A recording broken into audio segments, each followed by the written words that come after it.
Bank, city of Jerusalem. So when Israel declared their independence in May 14th of 1948, it never really got anywhere. That move was an illegal one by the nation of Jordan.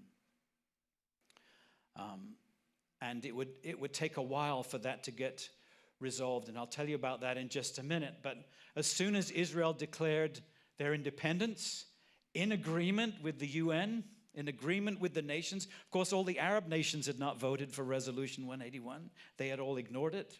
They were all offended at it. But there was a sufficient majority to pass it. So as soon as Israel declared her independence, all the nations around declared war. 5 nations immediately declared war on Israel. They all had armies. Israel didn't even have an army. They had 2 militia groups. I'm not going to go into all of that.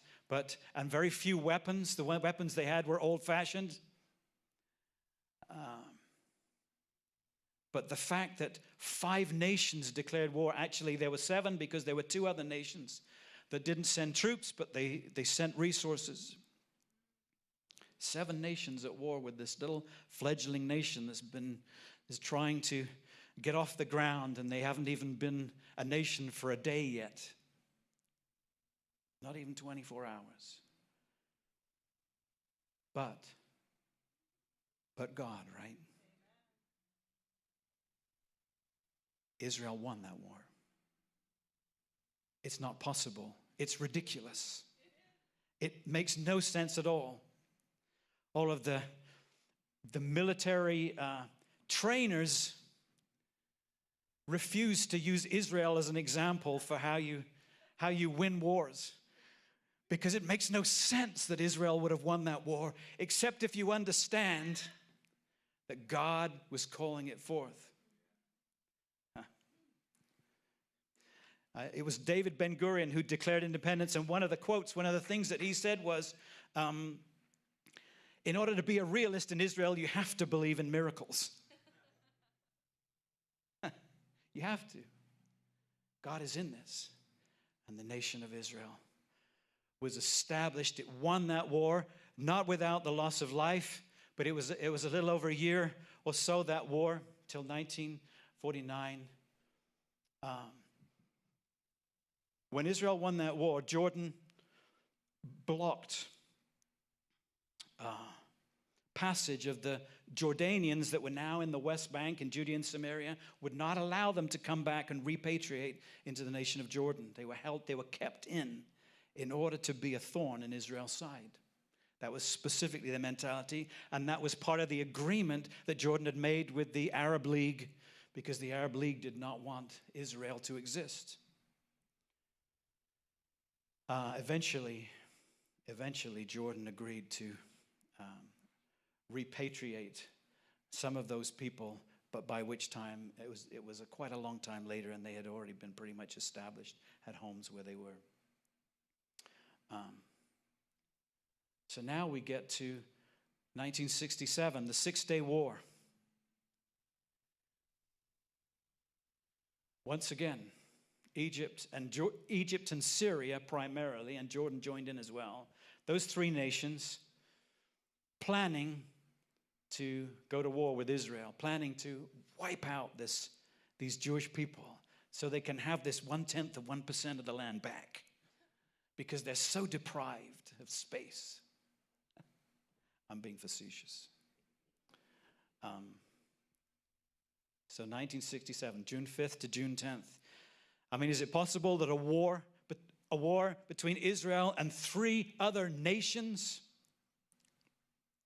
The army of Egypt was enormous. Much better equipped than Israel. But in 6 days, it was all over.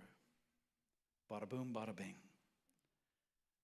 God intervened, miraculously intervened.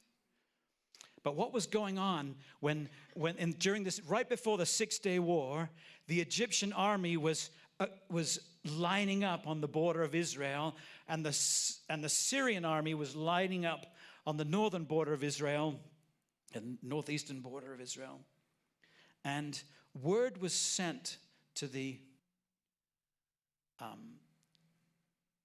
Arabs, to the Muslim Arabs. We're coming in. We're going to take over Israel. Just get out. We don't need you to fight. We just need you to get out of the way.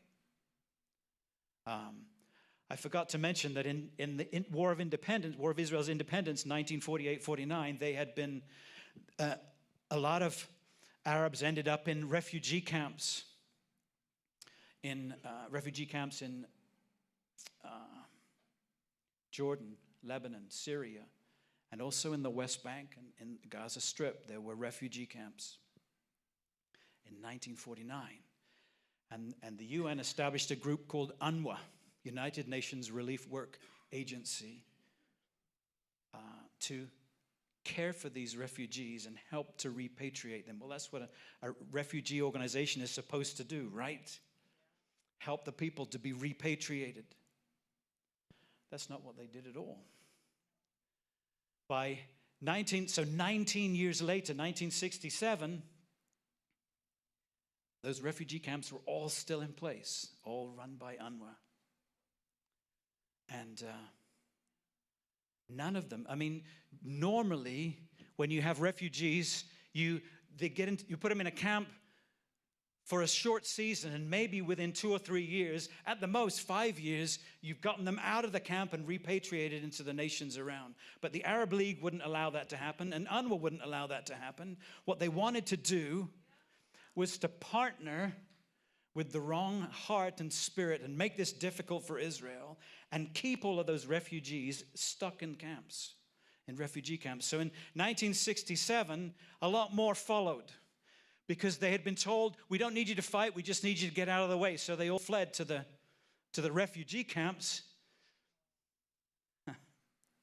so that these armies could come in and wipe Israel off the face of the earth. They had no idea what was about to hit them. So when Israel won that war in 6 days, that's not normal, folks. When Israel won that war, now there are a whole lot more refugees in those refugee camps.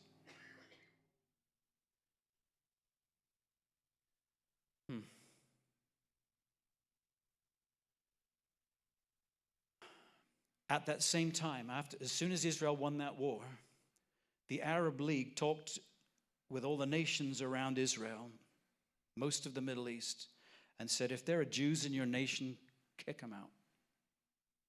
And about 1 million Jews were suddenly displaced. About 1 million Jews were suddenly displaced from the Arab nations around Israel. About half of them ended up in Israel. If you can imagine, for a nation, a small nation, suddenly having to embrace 500,000 refugees, find homes for them, establish them in society. That was no simple or easy task. And the other 500,000 went off into other nations, but they had been expelled from most of the nations of the Middle East.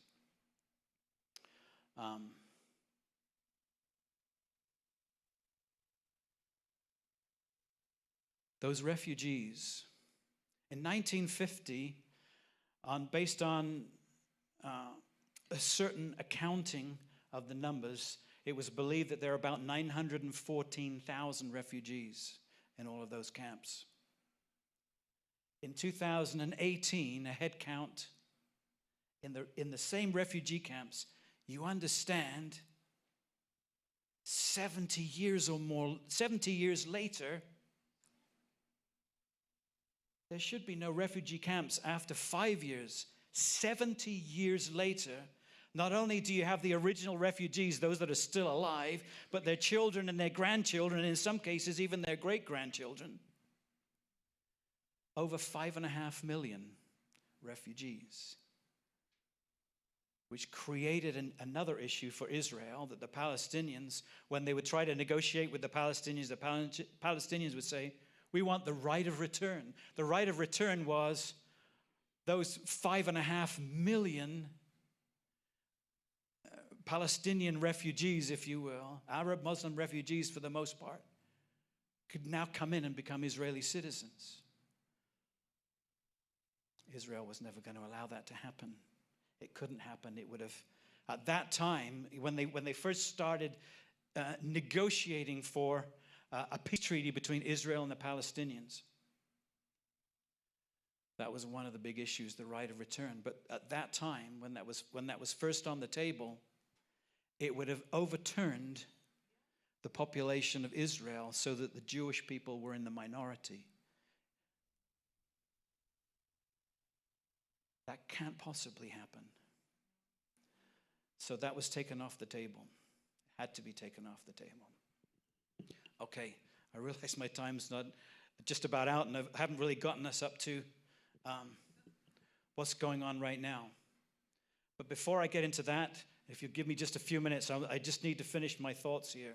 One of the things that I really want to talk about very briefly before I talk about the current war situation is we must understand God's heart for the Palestinians. I've talked about God's promises to Israel, and I imagine most of us in this room have a very good understanding of God's heart for Israel, but his heart for the Palestinians is exactly the same.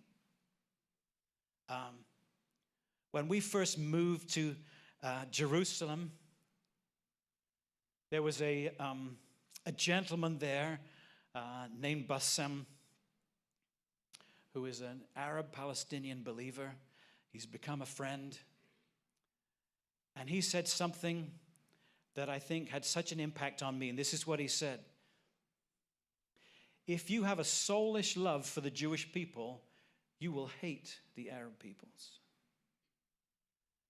And if you have a soulish love for the Arab peoples, you will hate the Jewish people. But if you have God's love for the one, you will also have God's love for the other. God is not willing that any should suffer or be lost.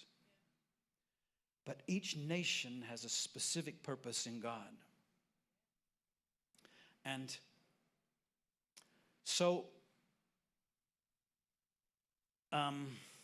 let's just talk about the current situation. I've got to read you one scripture. I've got to read you this. Zechariah chapter 9, because this is also part of revealing God's heart. I was preaching in England quite a few years ago on God's heart for Israel. And I think it was an Anglican church. And somebody came up to me afterwards and he said, well, if you support Israel, then you must believe that God wants to kill all the Palestinians. I said, no, I don't believe that at all. And I took him to this passage. Zechariah 9, verse 5. And starting in the middle of the verse, Gaza too will writhe in great pain. Maybe this is what they're going through right now. Also Ekron, for her expectation has been confounded. Moreover, the king will perish from Gaza. And Ashkelon will not be inhabited. And a mongrel race will dwell in Ashdod. These were all cities of the Philistines. And I will cut off the pride of the Philistines. You can read Palestinians, it's the same word. I will cut off the pride of the Palestinians. And I will remove their blood from their mouth and their detestable things from between their teeth. Then they also will be like a remnant for our God and be like a clan in Judah. Isn't that amazing? And it describes a time, I believe, when terrorism is in place. I will remove their blood from their mouth and their detestable things from between their teeth. But the heart of God is to turn their hearts to him. If there is a good thing that can come out of this conflict, if there is a way that God can turn this cursing into a blessing, it is that the hearts of many will find him. Okay. Who is Hamas? Let me just talk about this very briefly. I know I've got to go. Who is Hamas? In 1987, the Muslim Brotherhood formed an organization called Hamas, and they put at its head a man named Sheikh Yassin, who had lived in Gaza, who was born in Gaza. The Muslim Brotherhood, some of the other offshoots of the Muslim Brotherhood would be Al-Qaeda, remember Osama bin Laden, and ISIS, both, all of them Sunni Islam-based, radical. But Hamas was established for one purpose and one purpose only. And if you read their charter, there's only one clear mission of Hamas's charter, and that's the annihilation of Israel. And by the way, one of the expressions of that charter, from the river to the sea, you've heard it if you've been watching the news, because it was declared in Washington, D.C. last Saturday at a pro-Palestinian rally. They're not pro-Palestinian, I'm telling you. They are anti-Israel. And that statement, from the river to the sea, it means from the Jordan River to the Mediterranean Sea, they are calling for the annihilation of Israel. Hamas's charter calls for and insists upon the only reason they exist is the annihilation of Israel. They're not interested in any peace agreement. They might pretend they are, but they're absolutely not interested in any kind of peace agreement.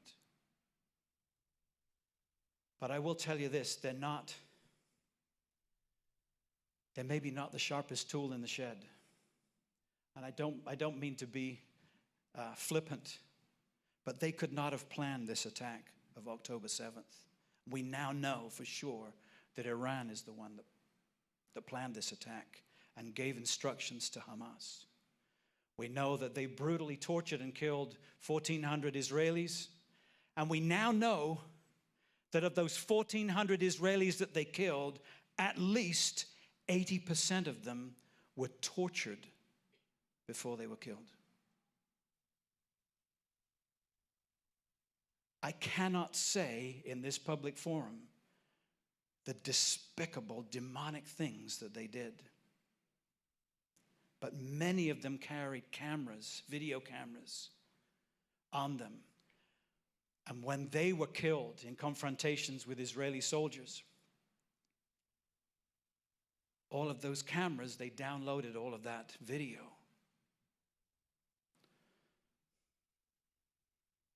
I don't want to describe to you the things they did, but it was not normal. It's unbelievable. It's things that you could not believe one human being could do to another. And now we know that many of them were high on drugs. There's a drug that's come out of Syria called Captagon that is actually the one thing that is keeping the Syrian government financially with their head above water, because they're running this drug trade. They've created an amphetamine called an artificial amphetamine called Captagon. And many of the terrorists that died that day had Captagon in their pockets. They were on this drug which makes them feel invincible and gives them no conscience. I'd like to tell you some of the things that they did, but I want you to sleep tonight. I want you to be able to go to sleep tonight. We were at a meeting just a few days ago in D.C., and it was a prayer meeting, and one of these gentlemen who was assigned to pray for Israel specifically began to read the names of those that have been captured. Not only were 1,400 killed, tortured and killed, but another about 242, I think we might be down to 239 now, were taken captive, from elderly Holocaust survivors down to a 5-month-old baby, and everyone in between. And as that name of those that had been kidnapped was spoken, the names of each one, I just began to weep and sob.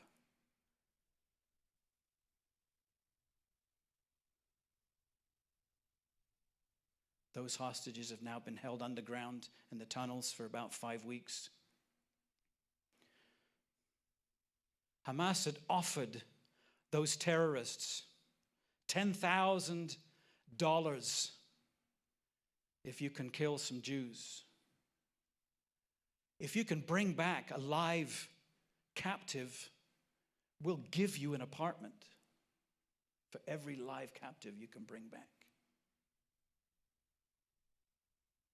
This is not a people that has any interest at all in peace. And then they use their own people as human shields. Israel is the only nation on earth that will warn their enemies before they attack to make sure that civilians get out of the way. They phone them, they text them, they leaflet drop. Say, we're coming to these particular buildings. If you live here, get out of the way. Head south. There will be humanitarian aid for you further south. What does Hamas do? They block the roads. They tell the people, if you've been warned by Israel to get out of the way, we will consider you a traitor. That's what they did in 2014. They told the people, if Israel has told you to get out of your apartment because there is a weapons factory in your under your apartment or under your school or your mosque or your hospital, if you move, we will consider you traitors and shoot you on sight. Because they don't care about human life. They only care about their agenda. I realize I'm out of time. There's so much more that I want to say. But I want you to understand that there is a battle over this land, and that battle will continue until Jesus returns. We know that the Antichrist will broker a peace deal, but it really won't be a peace deal. It'll just look like one. But God is going to have his way. And if there's one way I recommend that we pray in this situation, is that God would touch the hearts of the people. God would touch Israel. There is clear evidence. We were just speaking to friends there yesterday on the phone, and there's clear evidence that as a nation they are returning to God. They realize there's no hope unless God intervenes. And he has done it so many times on their behalf. And he will do it again. And he will come in answer to a people who cry out to him. I believe that, and I know you do too. But pray not only for Israel, for the Palestinians. Pray that they would encounter the true and living God. You know, they're operating in the same spirit as ISIS. In fact, there was at least 2 ISIS flags found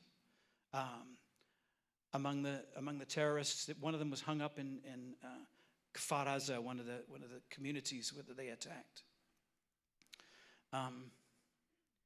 If you know anything about what ISIS was doing, it's horrific. But if there is a good part of all of that, if there's anything good that came out of that, it is that many Muslims that looked at ISIS said, if this is what Islam is, I don't want anything to do with it. There's got to be a better way. And there is an unprecedented openness to the gospel in the Middle East because of ISIS. And Hamas is operating in the same spirit, the spirit of Amalek. I maybe talk about that a little bit more tomorrow. Jesus. What's that? Yeah. But pray that people will be so disgusted by what has taken place. I'm concerned that people are going to forget very quickly. In Israel, they're using language like this is a new Holocaust for us. And it really is. It is horrendous, absolutely horrendous. And just, it wasn't that many years ago that we said, as a nation, never again. We will never allow this to happen again. Dream or a vision.